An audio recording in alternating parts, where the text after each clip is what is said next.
그 송강사 강원에 이제 제가 입방을 하고 다녔었습니다. 그때부터 이제 그 부처님 말씀을 이제 배우기 시작했죠.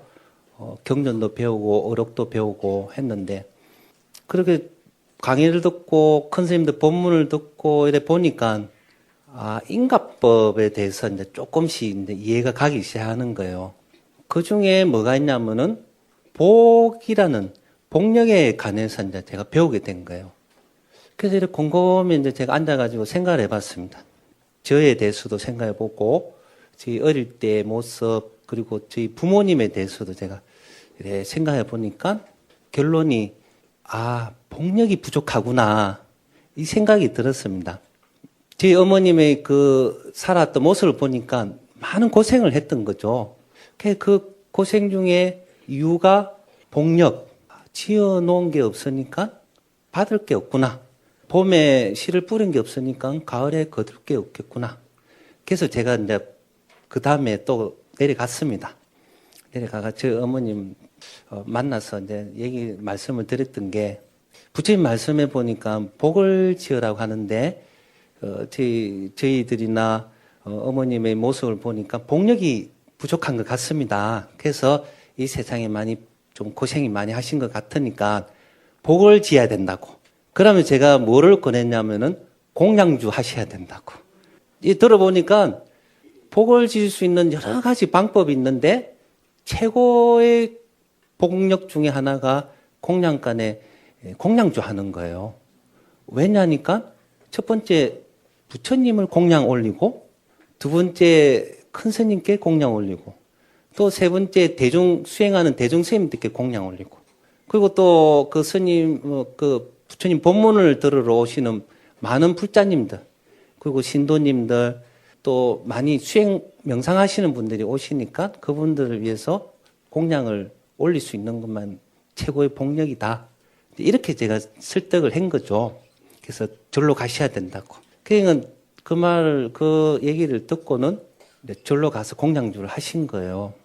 그래서 제가 걱정이 돼가 한 6개월 만에 이제 가봤습니다. 저희 집 근처에 이제 공양주를 하시는데 가가지고 이제 인사도 드리고 그러면서 제가 또 하나 최고의 복을 지을 수 있는 곳이지만은 복 까먹기는 또 최고다. 왜냐하면 반대급 보니까 최고의 복을 지을 수 있지만은 복을 까물 수 있는 가장 좋은 것도 공양간이다. 그렇게 이제 제가 말씀을 드리면서 혹시나 때가 늦었는데 스님이 오시거나 불자님들이 오시면은 밥을 달라, 공양을 달라 하면은 아주 웃으시면서 공양을 드리세요. 이제 그렇게 한 거예요. 그리고 또 스님들이 이제 객스님들이 오시고 가면은 담은 봉투에 10,000원, 20,000원을 넣어서 여비를 드려라. 왜냐하면은 저도 다니면서 그렇게 받아서 자비를 쓴다. 그래서 오시는 스님들이 다 스님 아들이라고 생각하시고 그렇게 하시라니까 예 알겠습니다 이러는 거예요. 그러면서 이제 하시는 말씀이 지금 6개월이 됐는데 보시를 한 번도 못 받았어요 이러는 거예요. 절이 어려워가지고. 그래서 제가 탁자를 탁 치면서 그거 보세요. 얼마나 복력이 없으면은 절에까지 와가지고 월급을 못 받냐고 봐라고 그렇게 하면서 이제 절대 받지 마시라고 절대 그 보시를 받지 마시라 다 주신께 말씀드리고 그리고는 한 2년을 공양주를 하셨어요. 당연히 이제 보시는 안 받으신 거죠. 제가 받지 말아 해가지고 그와 마찬가지로 우리가 부처님 말씀을 배우면 첫 번째 인가법에 또 하나가 복력이라는 부분을 한번 생각해 볼 게 있고 또 저희들 명상센터에서는 매주 수련회를 합니다.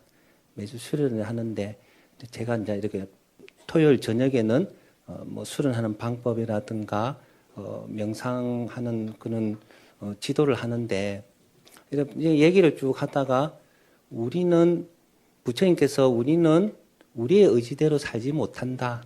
왜냐하면은 우리의 안이 빛을 신이 육건이 어디로 쏠려 있냐면은 대상에, 재물에, 이성에, 명예에, 권력에 쏠려가 있어서 제대로 판단을 할 수가 없다라고 이제 제가 얘기를 한 거예요. 그래서 우리의 의지대로 살아오지 못한다. 그렇게 하니까 그 사님 한 분이 질문을 하는 거예요. 스님, 제가 궁금한 게 있다고. 예, 말씀하십시오. 이러니까 스님, 저는 제 의지대로 대학교를 선택해서 시험 쳐서 갔고, 제 의지대로 나의 지금의 부인을 만나서 연애 결혼해서 지금까지 살고 있고, 또 내 의지로 직장을 얻어서 직장을 잘 다녔고, 자녀를 낳아서 키우고, 지금까지 해가지고 내가 이렇게 살아오고 있는데, 왜 우리의 의지대로 살지 못했냐라고 이렇게 질문을 하시는 거예요. 그래서 제가, 그러면은 제가 한 가지 제가 한번 여쭐 게 있습니다. 뭐냐면은, 그러면은 지금까지 식사하시죠? 예, 하루에 3끼는 드시잖아요. 그런 식사하실 때 혀가 어떻게 움직이시는지 아십니까? 모르겠다는 거예요. 한참을 생각하시더니. 혀가 어떻게 움직입니까? 여러분, 이 식사하시면서 혀 안 움직여요? 그러니까 이분이 깜짝 놀라시는 거예요. 잘 모르겠는데요. 이런. 그 뒤면은 갑자기 얼굴이 하얗게 변하는 게 놀래가지고. 그래서 제가, 저도 놀래가지고, 아유, 괜찮습니다. 여기 있는 저를 포함해서 거의 대다수는 그렇게 우리는 살아옵니다. 밥을 먹든지 말을 하든지 혀를 움직이는 것에 대해서는 우리는 잘 모릅니다. 그와 마찬가지로 지금 내 몸에 내가 움직이고 있는 혀마저도 모르는데 무엇을 제대로 판단을 할 수 있겠습니까? 부처님은 그렇게 말씀하십니다. 그래서 내 내면을 들여다볼 수 있게 내 몸과 마음에서 지금 무엇을 얘기하고 있는지, 내 몸이 지금 우리한테 무엇을 얘기하고 있고 마음이 무엇을 얘기하고 있는지 부처님께서는 그것을 가르쳐 주십니다. 라고 말씀을 드린 거예요. 그와 마찬가지로 이 절에 있다 보면은 상담하러 오는 분들이 계세요. 그게 뭐냐면은 스님, 제가 몇 해 전에 땅을 샀는데 그 땅이 개발돼 가지고 돈을 엄청 받았다는 거예요. 보상금을. 그래서 그 돈을 어떻게 써야 될지 몰라서 상담하러 오는 사람은 없는 거예요. 오면은 제가 이렇게 쓰시고 뭐 저축도 하시고 불효독기도 하시고 그리고 좀 시주도 하시고 이렇게 얘기를 하고 싶은데 그런 상담하러 오는 분이 없는 거예요. 그러면 누가 오느냐? 어떤 분이 오느냐? 스님, 마음이 괴로워요. 마음이 아파요. 마음이 힘들어요. 마음이 외로워요. 마음이 찢어질 것 같아요. 이렇게 상담하러 오는 거예요. 그러면 이게 무슨 얘기냐면은 우리는 이 세상에 태어날 때 이 세상을 알고 이해하고 판단하고 결정 내리는 도구가 6가지를 가지고 태어납니다. 6가지. 그건 이제 여러분 다 아시죠? 뭐예요? 예, 아니 빛을 신이죠. 이 6가지 도구를 가지고 이 세상을 판단한다는 거죠. 그런데 가정에서나 초, 중, 고등학교에 대해서 무엇을 배우느냐 하면은 이 6가지 도구를 얼마만큼 잘 단련을 시키고 연습을 해가지고 밖의 대상을 잘 판단하고 이해하고 결정 내리냐에 따라서 뭐 한다? 사회 나가면은 성공한다. 돈 많이 번다. 높은 지위에 오른다. 좋은 배우자를 만난다. 좋은 집에 산다. 좋은 차를 몬다. 이렇게 배운 거예요. 그러니까 계속 밖의 대상에 대해서는 어느 누구보다도 다 전문가인 거라. 근데 정작 뭐냐, 내 마음에 대해서는 우리가 거의 배우지를 못한다는 거예요. 그러니까 사회 나갔는데 좋은 일만 있습니까? 연애하다가 헤어지죠? 그때 되면 거의 뭐 죽는다고 그러더라고. 거의 군회를 가고 그렇게 많이 하고 또 30대 돼가지고 직장에서 또 직장을 제대로 못 구해가지고 또 힘들고 그리고 또 결혼해가지고 부부싸움 하든 또 헤어지면 또 괴롭고 여러 가지 이 괴로움 속에 있는데 그 괴로움을 통해서 우리는 마음이 찢어진다는 거예요. 아프고. 근데 할 수가 없는 거라. 배우지를 못해가지고 이 찢어지는 마음을 어떻게 돌봐야 되고 다독거려야 되고 할 수가 없는 거예요.